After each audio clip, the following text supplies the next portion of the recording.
ఈరోజు అధికారులు ఇష్టారాజ్యంగా వ్యవహరిస్తా ఉన్నారు. ఇద్దరు మాజీ మంత్రులు ఈ రోజు ఇక్కడికి వస్తే ఎంపీడీఓ అని లేకుండా చేశారు. ఇక్కడ బుద్ధుందా నీకు ఎంపీడీఓ అని అడుగుతా ఉన్నా, నేను సిగ్గుందా అని అడుగుతా ఉన్నా. ఎల్లకాలం ఈ ప్రభుత్వం ఉంటుందని అనుకుంటున్నావా నువ్వు? ఆ కొత్త వంగళ్ళు సర్పంచ్ని ఈఓ ఆర్డీ అంట, వాడు ఎక్కడి నుంచి వచ్చినాడో వాడినైతే మనం వదిలిపెట్టే ప్రసక్తే లేదు.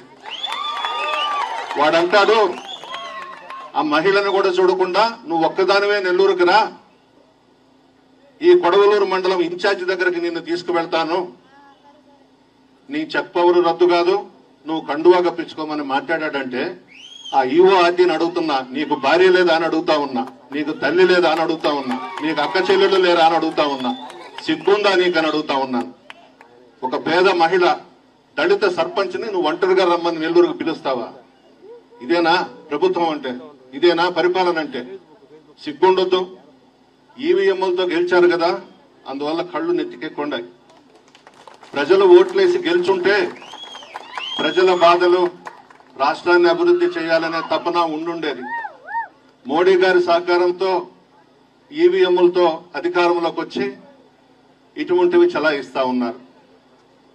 పేదవాళ్లు, ఎస్సీ, ఎస్టీ, బీసీ, ముస్లిం మైనారిటీ సర్పంచులు, వాళ్ళ మీద నా మీ ప్రతాపం, విఓఎల మీద నా మీ ప్రతాపం, అన్యం పుణ్యం ఎరగని ఫీల్డ్ అసిస్టెంట్ల మీద నా మీ ప్రతాపం.